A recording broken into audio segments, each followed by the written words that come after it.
Hello and welcome to the 77th episode of NEOHUMAN podcast. I'm Agah Bahari, etologist on Twitter and Instagram, and you can follow the show on liveinlimbo.com, iTunes, YouTube, BitChute, and soon on Spotify. And today with me, I have Giulio Prisco. Welcome to NEOHUMAN podcast, Giulio. Thank you very much, and thank you for having me. Absolutely. It's a pleasure. Let's start with your background, just so our audience have some kind of a context where your perspective is coming from, the work you've done, the lives you've lived, and what are you mainly focused on now these days? Let me make that as short as possible. I am a theoretical physicist by training. I worked in places like CERN, Geneva, the European Space Agency, and similar places, including the Research and Development Organization of the European Council until 2005. Then I became an entrepreneur. I ran a company focused on IT and virtual reality consulting for a few years. In the meantime, I started to develop my own speculations on life, the universe and everything, and I have been writing about that. That's what I mostly do now. I write with some freelance writing now and then. That's it. Was there some kind of a specific event that made you interested to think about philosophy? And because you also, one of the main reasons that I really wanted to talk to you is you have a very unique perspective towards religion and technology. I'm just interested to know if there was any specific kind of an event in your life that made you interested in whatever you want to call it, religious, spiritual, philosophical perspective instead of purely scientific and objective perspective. A specific event? No, I don't really think so. In fact, if I remember what I was thinking when I was very young, but really very young, like 6 or 7, I thought exactly the same things that I think now. Well, of course, not as far as the details are concerned, but the general impostation was already there. Now, coming to religion, it's interesting because my family was not really religious. We didn't go to church. By and large, we considered religion as something that other people do.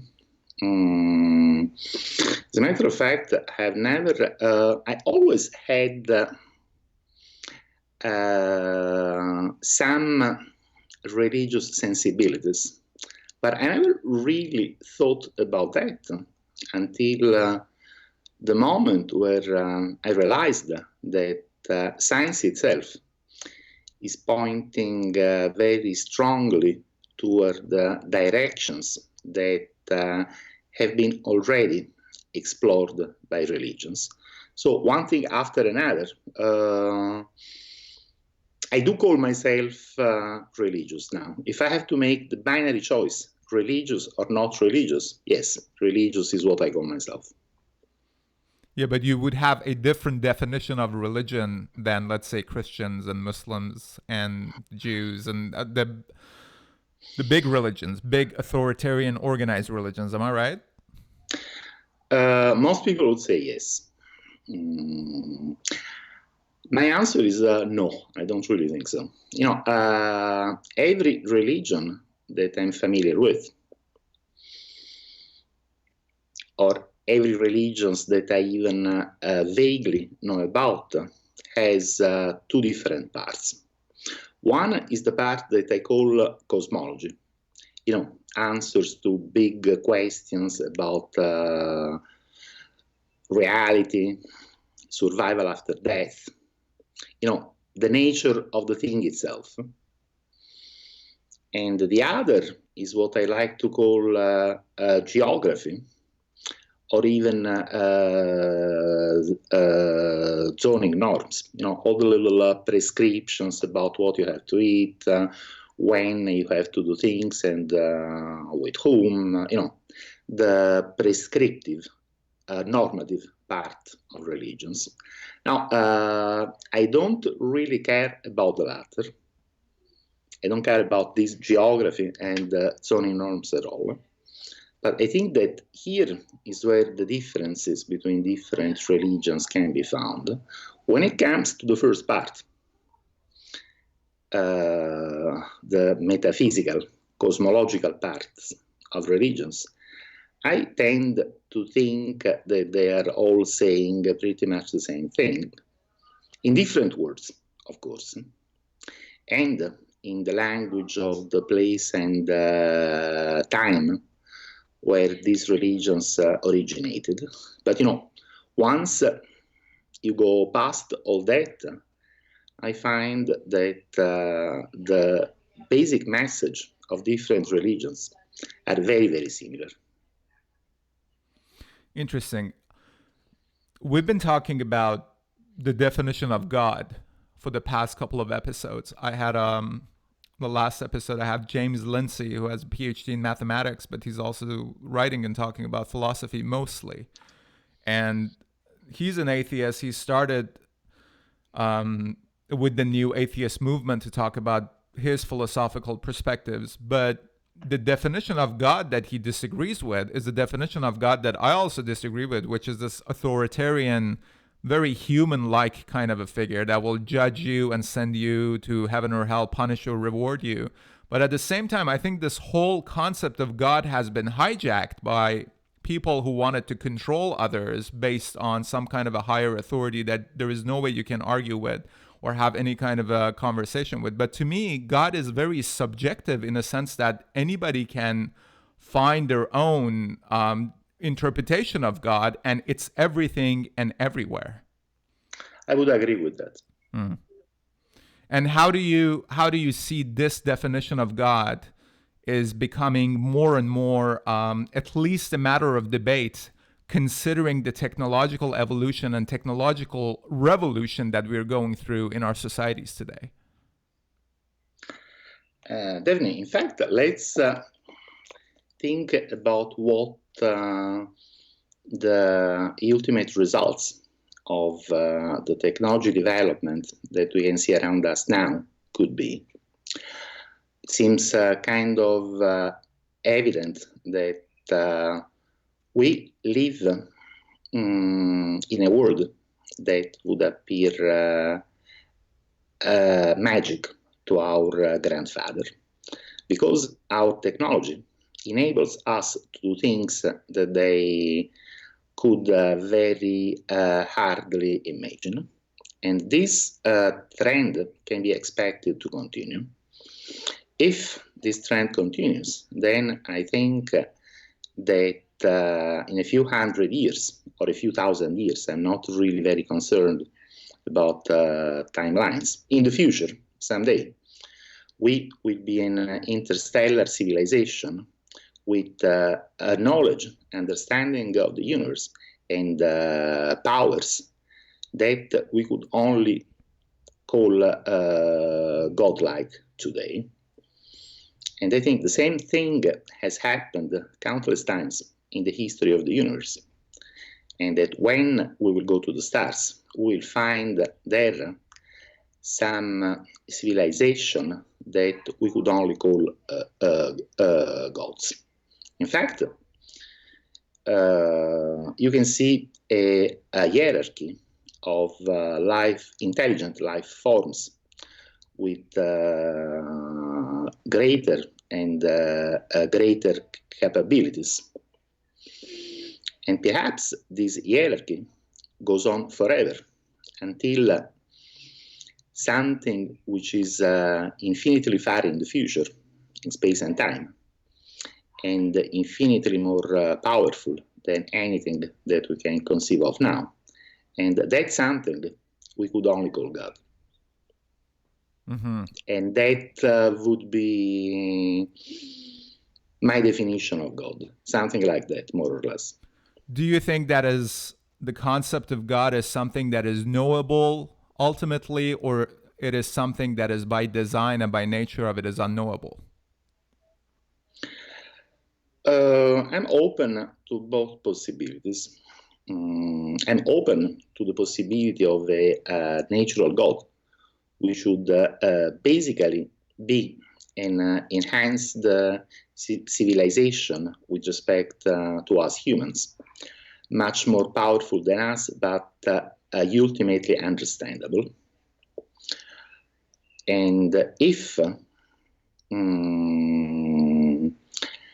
there is just a limited number of facts that can be known about the universe, that is very likely the case, because if at some point science reaches its ultimate limits with the theory of everything and something like that, then once you have mastered that theory of everything, there is nothing more that you can know, and there is nothing more that you can do. In this case, I think whatever God there is, it is something that we can ultimately understand, not only understand, also become. But now there is also another possibility, and this other possibility is that the breadth and depth of our knowledge of nature will never end. And here I'm talking of, a fractal-like theory of physics with theories within theories in an endless fractal zoom, like an onion with an infinite number of layers, one inside the other. Now, if that is the case, the quest for more and more knowledge will never end. And whatever definition of God you want to adopt, that God can only be found at the ultimate bottom of this onion with an infinite number of layers. That is not anything that we can imagine achieving. Now, I don't know which of these two possibilities is the case. I don't think everyone knows. But in both cases, we can conceive of a consistent concept of God. Was that clear? Yeah, the concept of M theory, to me, it seems like itself can be seen as some kind of a objective human-like or human-made religion, that there is some kind of an ultimate answer that we as humans can get to it. But the we that you talk about becoming interstellar species, as I see it, it's not going to be us humans in our biological forms. It will be, at least the way that I understand it as of right now, a hybrid between us biologically and our machines that are being developed now, whether you want to call it AGI, AI, whatever. AI is narrow, but AGI, super intelligence, whatever you want to call it. So I just see that M theory being the be-all, end-all is very limited kind of a perspective that is being made based on our human understanding of everything, which is very, very narrow. I think so. In fact, the M theory, which is a version of string theory, is something that has been created or discovered or invented by human mathematicians at the beginning of the 21st century. Well, actually at the end of the 20th. Now, we have hundreds of years ahead. We have thousands and millions of years ahead, I hope. Do we really think that a theory that we can already describe can ever be the ultimate theory of science? It could be, but I personally don't think so. I think the quest for better understanding will never end. Now, coming to what our descendants who will live among the stars will be, I think, of course, they will not be identical to ourselves now. There will be hybrid human AI, or perhaps AI augmented with human uploads, human uploads augmented with AI implants, post-biological life, and all that. I think that's the inevitable evolution of things. But why shouldn't we call them human anyway? And we are very different from our ancestors 2,000 years ago, who called themselves human, and we call human ourselves. And I think we are right, because we are the direct continuation and evolution of them. And I see that happening in the future as well. The human species will leave the Earth, we will multiply across the galaxy, and we will become other things. But these other things will be a direct continuation of what we are now. And therefore, if the name of our species is human now, that name will continue to be human in the future. What you mentioned about string theory is also something that keeps coming up. The way that string theory became a status quo in academia and physics department, that if you were researching or studying anything else other than string theory, they wouldn't give you grants, they wouldn't give you budget. All the budgets and grants and all the focus would have gone to string theory for many, many years. And it begs the question, I'm wondering if you experienced a similar thing where you worked in the research and scientific capacities and places in Europe, that the way that it was being treated, or it has been treated, string theory, is that it shut down all other fields of research or any other kind of a narrative that would disagree with it for the sake of basically protecting the interest of people at the top of that echelon of academia. Have you experienced something like that? I haven't really experienced anything like that myself, because though I am a theoretical physicist by training, I switched to applied physics very soon in my career. So even if I have always stayed interested in theoretical physics, I have not really been working on that for 20 years after graduating from college. So no, I haven't seen that. Now, there's one observation that I'd like to make, which is that perhaps you are making this a bit too extreme, in the sense that, yes, string theory is the dominating approach to new physics, but it's not the only one. For example, when it comes to quantum gravity, there are other approaches different from string theory. For example, look quantum gravity, and you can get research grants if you do that. So it's not that extreme. It's not like if you don't work in string theory, you cannot work as a theoretical physicist in academy. But it is true what you say, that string theory is certainly the dominating part of today's research in theoretical physics. And it's also very true that the academic environment tends to enforce some conformity over scientists, and especially young scientists. And you basically have to do what you're told, and you have to do research in the fields that are recommended. It has always been like that. It's nothing new. And I don't like that state of things very much. Yeah, I think it's just a consequence of making things into institutions, right? That then they'll become, or they'll be driven on the basis of politics and business rather than the search for truth.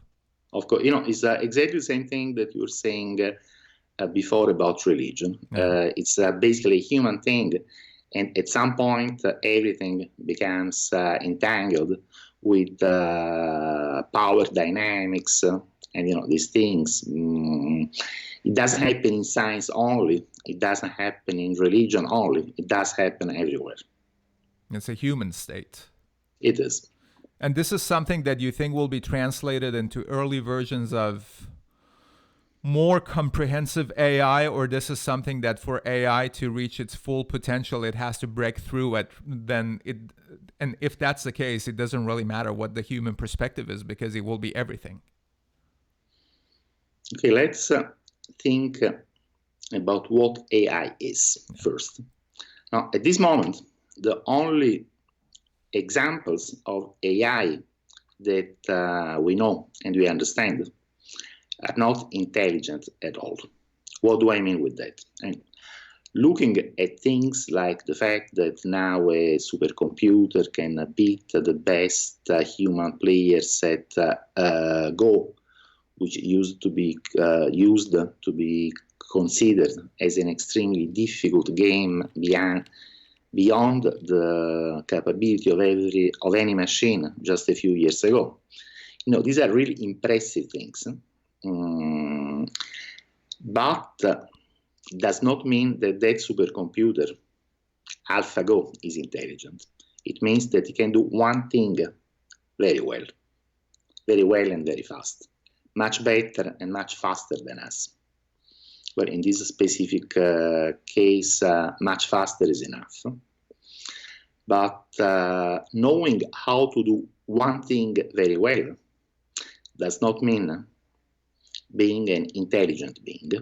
And what we call AGI, artificial general intelligence, is still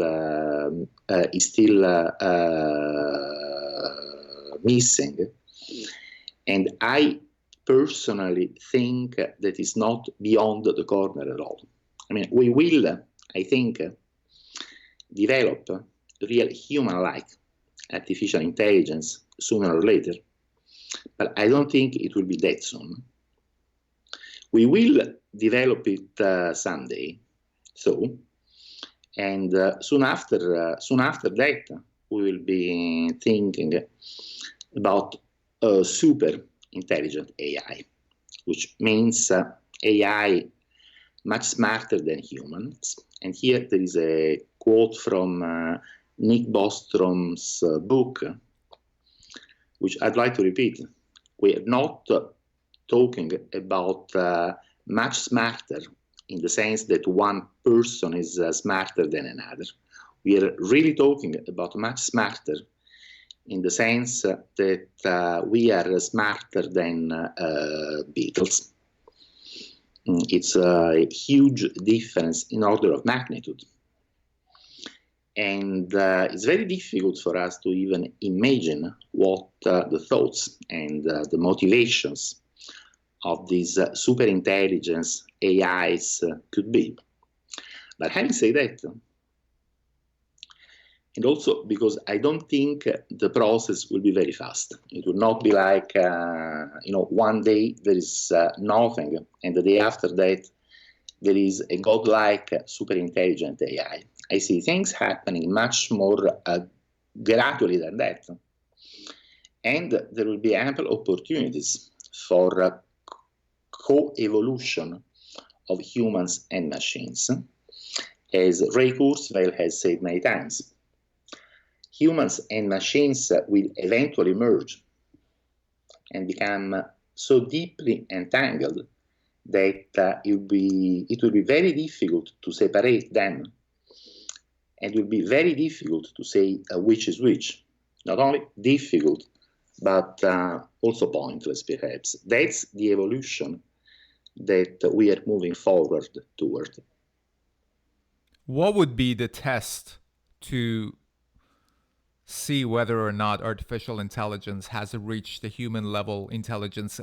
Is it still Turing Test? I know that you're a co-founder of the Turing Church, and I'm very interested to know more about that. But do you think that the Turing Test is still something that is viable for defining whether no. or not it's not anymore? No. The Turing Test is defined as follows. If you talk to a machine, for example, chatting on a computer screen, and if you are not able to tell the difference between that machine and a human, then that machine has passed the Turing test. Now, we already have machines that come very close to passing the Turing test, in the sense of being able to fool everyone into thinking that they are human. Now, this is not the case of those limited artificial intelligent systems that you talk to when you want to book a flight or something like that. Not narrow. But not narrow, but the research frontier of artificial intelligence is moving toward producing systems that I think will be able to pass the Turing test very soon. But that's not yet human-like artificial intelligence. And consciousness, whatever it is still missing from the equation, and I think could remain missing for a quite long time. So I don't think we are on the verge of achieving real artificial intelligence. We are moving toward that, sure, but it's not going to happen next week. Yeah, so we're building the thinking mind in the artificial sense of a way, but we are not, the way that the brain is split between right brain and left brain. We are making the left brain into a artificially built kind of an intelligence, but the right brain, where intuition, I guess, and consciousness and these kind of terms, we can't even define them. Like, we throw them around, but we don't really know what they mean. Something like that. We are building some elements of artificial intelligence, but we are not even too close to understand what other necessary elements are. And consciousness, intuition, as you say, are examples. So for that intelligence to reach its full potential, do you think that humans at some point will be on the way of it? That we just need to get out of the way and let the machines take control, not completely take control, but like what we discussed, that we can't even define consciousness. There is no point in even discussing whether or not we can build it, but maybe machines will have a much better understanding of it, but humans will be on the way of the research and finding the truth about that. I cannot deny this possibility, but I prefer to be more optimist myself, and I prefer to think that we'll be co-evolving with machines and gradually emerging with machines, like we were discussing a few minutes ago. Would you talk a little about the Turing test, the Turing Church?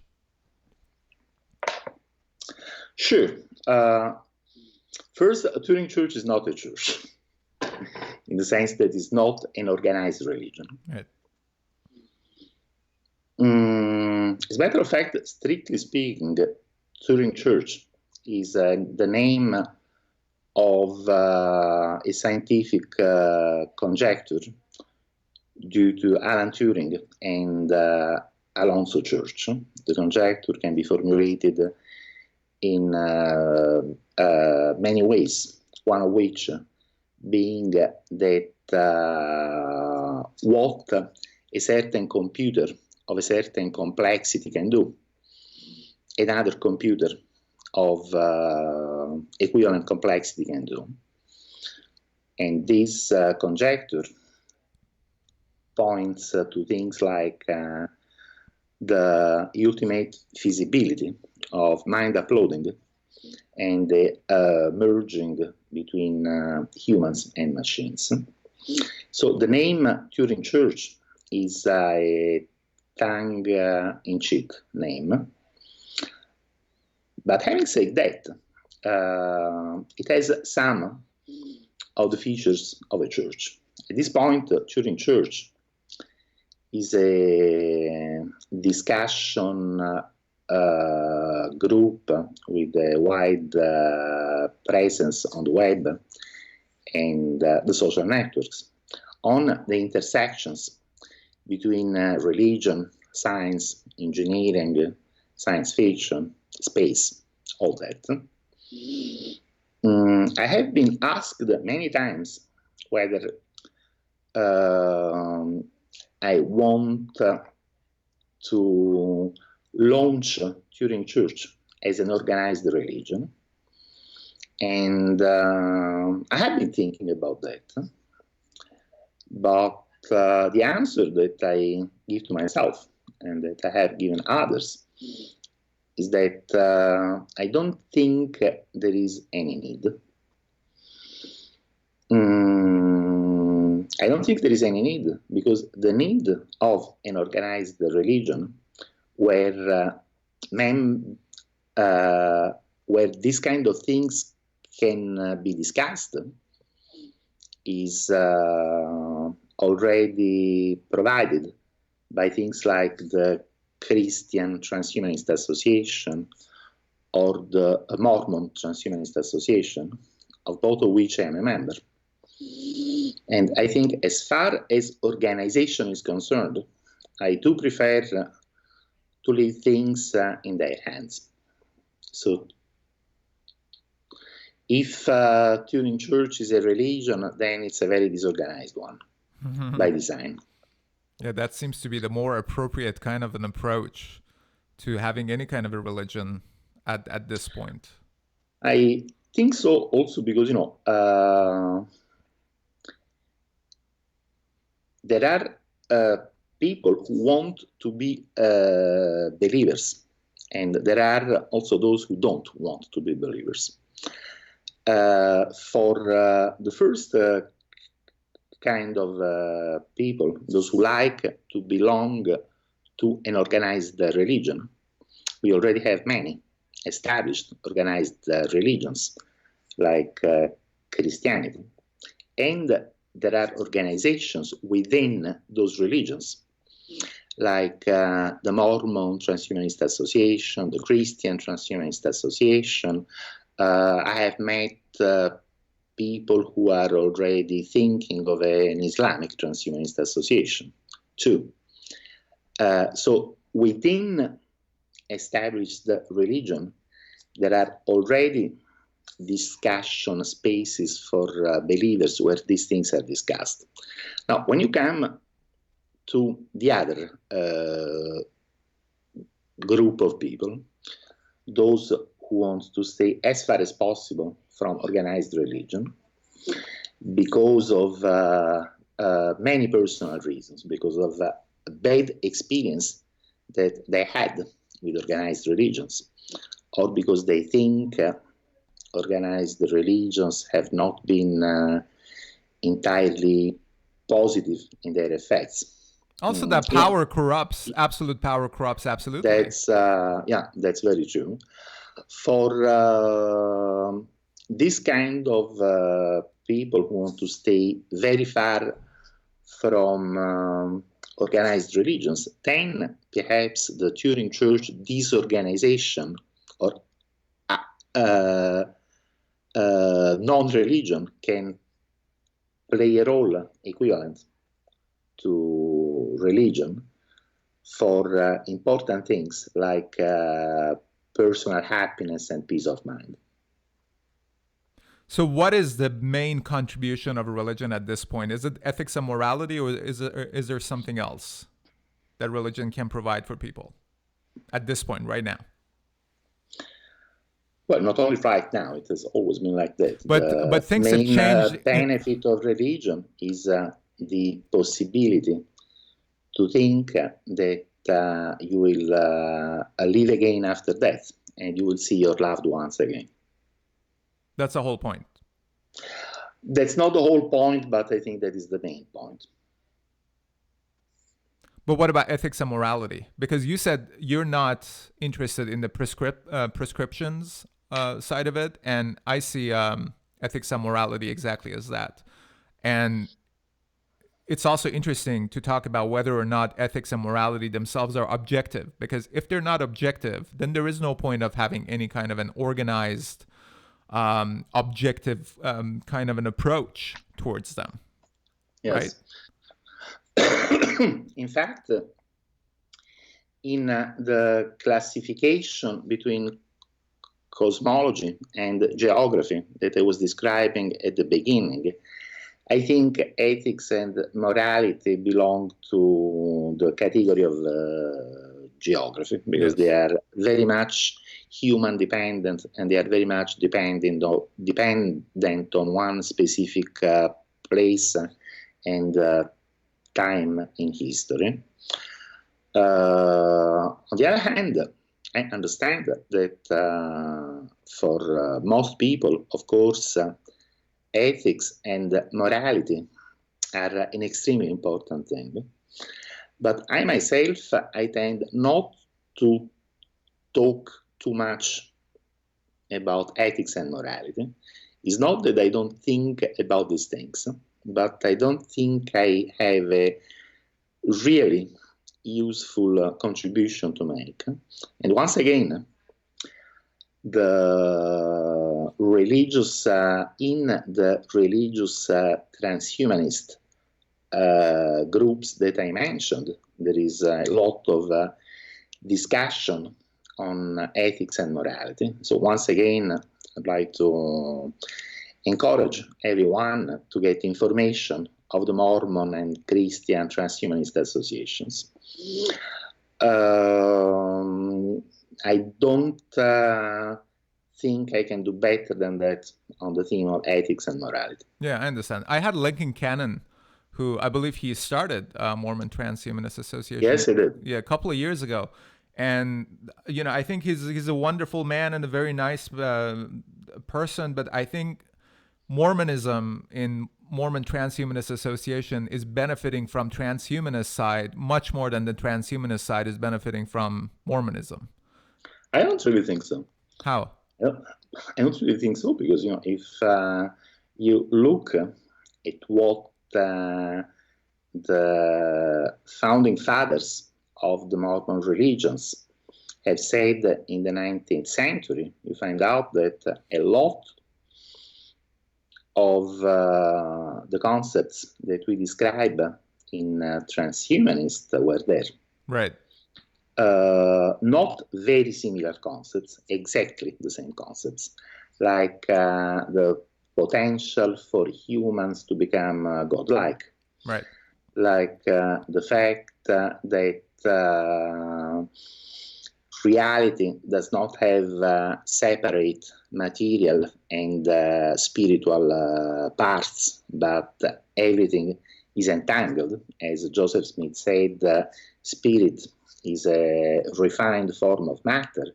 You know, all these things can be found in the writings of the fathers of the Mormon religions, with some very clearly transhumanist concepts. As a matter of fact, Mormonism is unique because, for example, if you think of mainstream Christianity, it is also possible to find these concepts in mainstream Christianity, but it's much more difficult.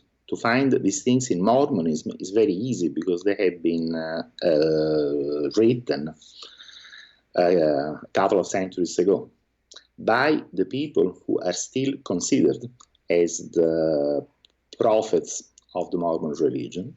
So I really think Mormonism is a perfect match for transhumanism. Now, of course, Mormonism has that geographic part.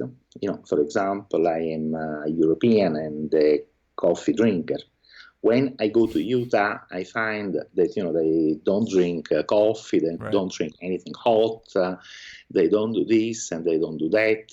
I mean, these kind of prescriptions are extremely far from me, and I don't care about that at all. I think this is a difference, but it's not a difference that matters that much. I mean, I like to drink coffee, you don't like to drink coffee, and that's it. Yeah, so within the context of religion, I do agree that Mormonism is the most compatible with transhumanism. But my point is that why the concept of transhumanism, which I see it as a decentralized concept. We talked a little about how it differs, science and technology, and the way that we are looking at the truth compared to organized religion. So to make a organized religion into a transhumanist movement, and I know that Mormon Transhumanist Association has a lot of disagreement within the Mormon community as well, with more conventional fundamentalist Mormons. But at the same time, I just see it that, yes, there are teachings and there are perspectives that are more aligned with transhumanism compared to other religions. But at the same time, it comes with a lot of other things that has absolutely nothing to do with this quest of human evolution and finding the truth and technological evolution overall. It does, but at least from my point of view, the parallels are much more important than the differences. And from the point of view of people in the Mormon Transhumanist Association as well. Now, if you ask the same question to some Mormon in the street who has never heard of transhumanism, now they could see things differently, of course. Do you feel the same way about Scientology? I don't really know that much about Scientology. If, for example, somebody starts a whatever I say about Scientology would be stupid because I know almost nothing about it. If somebody starts a Scientologist transhumanist organizations, because I'm sure we can find some things that will be aligned with the big picture and the philosophy, would that be something that you'd be interested to look further into or become a member of, just because there are some similarities considering everything else that can be completely in opposition to the values that, let's say, transhumanist movement has? Since I'm a curious person, I would certainly take a look and try to understand as quickly as possible what it is that they are actually saying. On the basis of what I have seen so far, I don't think I would be inclined to explore further after a first look. But of course, I could be wrong. Right. Well, that's consistent. The curiosity part that you say, and I totally share that. A few months ago, when I was in LA, they took me to a big Scientology church, and I had a picture of me taken, and I put it on Instagram saying something like, what are the lessons that I should learn from Big Brother? But, it was really a joke. I have never felt the need to explore Scientology in more detail. Perhaps I'm wrong, of course. Yeah, I mean, anything can have, like you said, something to contribute depending on the perspective, right? I think so. I most definitely think so. Physics is based, understanding of physics is based on understanding of mathematics. Is that right? I tend to think that there is understanding of mathematics that is based on understanding of physics. You find the reasoning. It's like chicken and egg. You find the reasoning behind all that in my book, but it's certain that mathematics and physics are very strongly interlinked. So do you think... Which unfortunately is not the case, or is not the case yet, for mathematics and biology, or mathematics and psychology, or mathematics and basically any other science besides physics. Mm-hmm. Do you think mathematics was discovered or invented? Mathematics is certainly suggested by the physical world. There is a very interesting book called something like Where Mathematics Come From, written by cognitive scientists, where they argue that the kind of mathematics that we have developed is and can only be very strongly constrained by facts, like, for example, that we have 10 fingers on which we can count things, and that we are able to estimate sizes and distances of things. And then, I wouldn't say discovered or invented, but I would say that the concepts of mathematics that we have developed are very much influenced by the physical world and our human way of interacting with the physical world. So perhaps beings very different from us. Imagine, for example, the plasma beings that have been described by some science fiction authors like Fred Hoyle. I think these beings could develop concepts of mathematics very different from ours. Interesting. The reason I ask is because some people make the argument that the uncertainty that we are experiencing, let's say in the waves in the ocean or the flocks of birds flying, we can't really measure them because they're not quantifiable. And when they're quantifiable, they can be predicted. And that would be on the basis of mathematics, through which algorithms they can make sense out of them.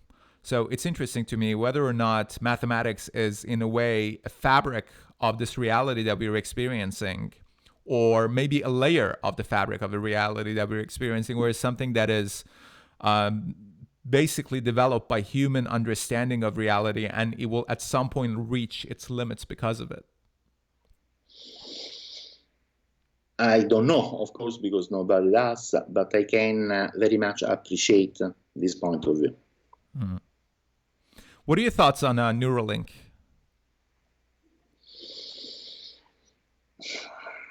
Again,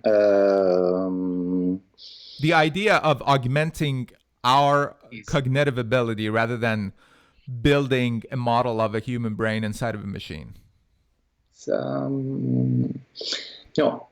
I really hope Elon Musk will show some Neuralink prototypes someday. We haven't really seen much so far. One event last year. Yes, but it didn't really show prototypes that we can test. Right. Not yet. I believe he's saying that they will show something soon. Now, what is Neuralink going to be? It's going to be some kind of brain-to-computer interface, which will permit doing some interesting things. I would still see it as a baby step. It will help paralyzed people to move around, and that's something good. It will help people to send tweets by thought, and that's also a cool gadget. But by real brain-computer interface, I mean something by which I can achieve a very deep integration between my mind and the computer. And that, I think, will come someday, but we're still far from it.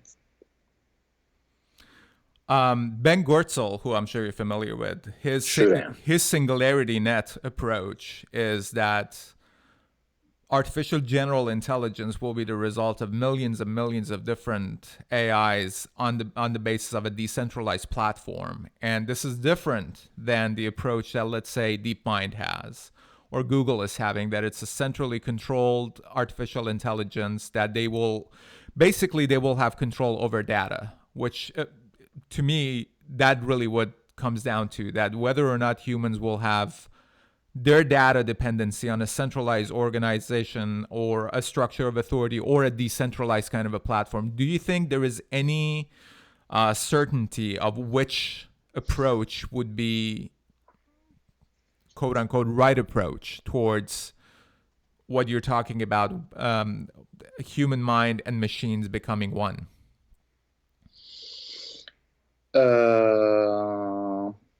For what concerns artificial intelligence, there is no reason why both approaches couldn't be right. I mean, there is not only one way of doing things. In many cases, we find that there are many different ways to do things, and each specific way has its advantages and disadvantages compared to the others. I would expect that will apply to research in artificial intelligence as well.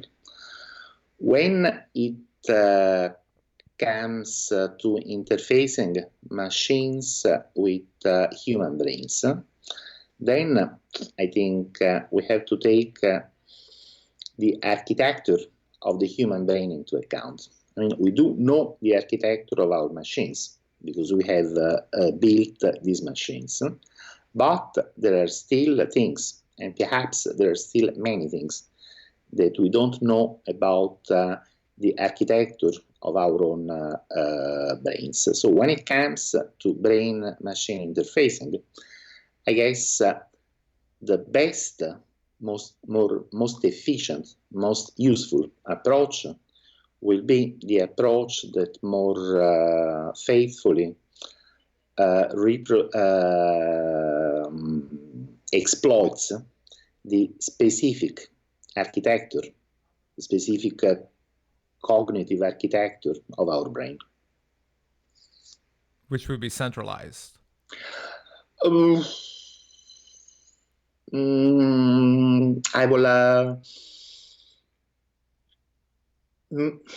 many people would answer yes. Right. Let me be a bit more open and say perhaps. Yeah, because the way that we are experiencing right now with big tech companies, a manipulation of data and basically evaluating what is good, what is bad, what is right, what is wrong in a very small scale, what it is right now. But we are seeing that it has huge social impacts, whether it's on Twitter or Facebook or YouTube. Some people can make the argument that, well, what is the point of having a chip inside my brain? I'm just using the term that people would use. And then Google would own all my thoughts and all the data that is coming out. And the contrast to that is that you have a decentralized platform that nobody would have any kind of a control or any kind of authority over evaluating your thoughts and data. Hold on. Unfortunately, decentralization does not mean freedom from control.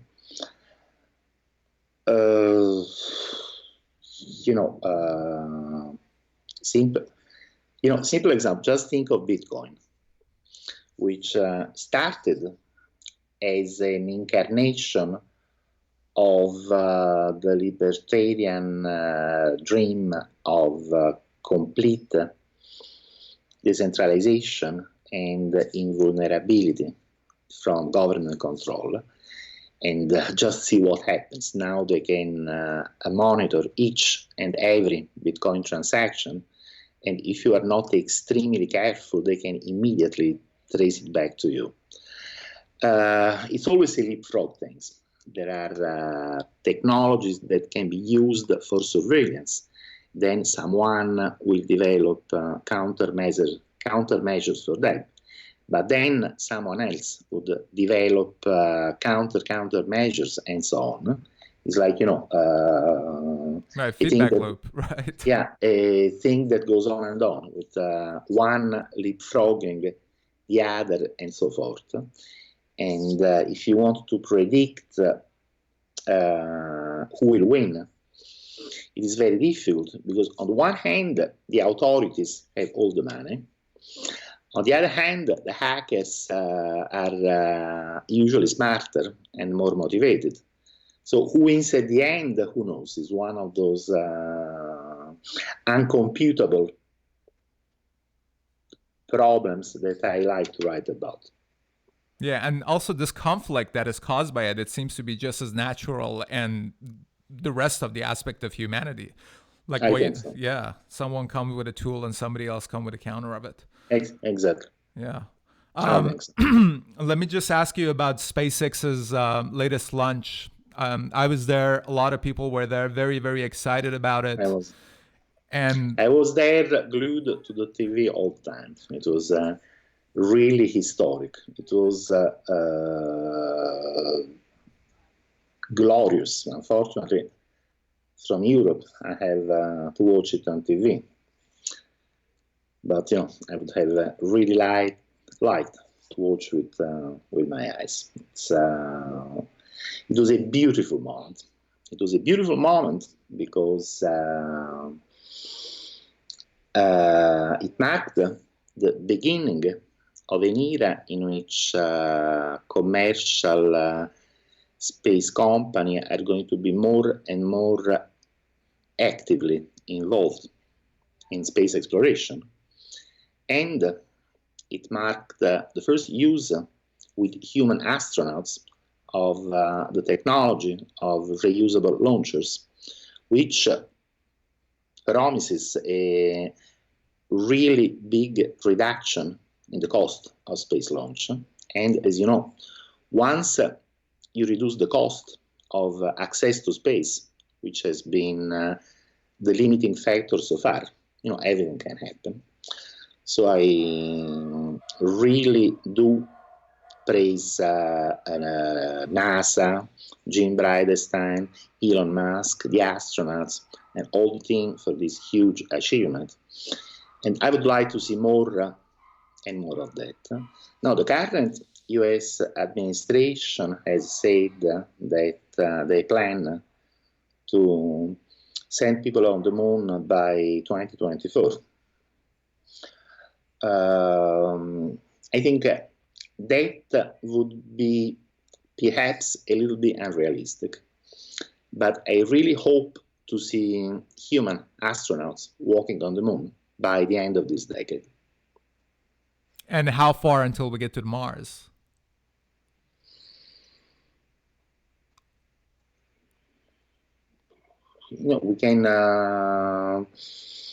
We could go to Mars the day after, perhaps. That's what Elon Musk wants to do. He would like perhaps even to go directly to Mars without establishing an outpost on the moon first. No, I think is going to take still some time before we are ready for the establishment of a massive colony on Mars. I'd like to see it, of course. Absolutely, yeah. But realistically, I don't think I will. In the meantime, there is a lot of useful experience that can be gained by starting using industrially the resources on the moon. And in that sense, I think a sustainable return to the moon is a necessary step for further expansion into the solar system, and then perhaps when the time is right for expansion into interstellar space. Yeah, I think it was great. It was my second launch that I saw. The first one was Falcon Heavy, and seeing those two Falcons coming back down, it really was a spiritual experience. It is. And, it was a very solid understanding for me how we are finding more about ourselves through this quest of learning more about science and technology and building better tools. And it seems like we're living in a time that everything is coming together in a way that we have to address them and we have to understand them in order to take another step forward. It's a beautiful time, but at the same time, there are a lot of things that are happening that people can be like, oh, the world is falling apart and all that. Of course, but maybe it has always been like that. Yeah, absolutely. And it will always be like that. Yeah. Giulio, what is next for you, and where can our audience follow your work? My main website is turingchurch.net. And if you go to my website, then first I think you will read my book, which is called Tales of the Turing Church: Hacking Religion, Enlightening Science, Awakening Technology. I hope you will buy my book, which is very cheap. But if you cannot buy my book, don't worry, because there is also a free version online. Then read the latest essays, and especially join our groups on Facebook and other social media. And just let us know. I'm always happy to interact with newcomers. Excellent. Awesome. Let me ask you the last question I ask all my guests. That if you come across an intelligent alien from a different civilization, what would you say is the worst thing humanity has done? And what would you say is our greatest achievement? The worst thing that humanity has done and our greatest achievement. You know, that's a very difficult question, don't you? Let me just think, because I wasn't expecting this. Perhaps that's good. Our greatest achievement is that after having done many stupid things, and after having done many bad things, and I'm referring here to all the atrocities that have been committed by all civilization throughout the whole of history, after having done these very bad things, we are here now, and we are thinking of how we can avoid doing other bad things in the future. And we are still thinking of how we could ever become a more kind and gentle civilization.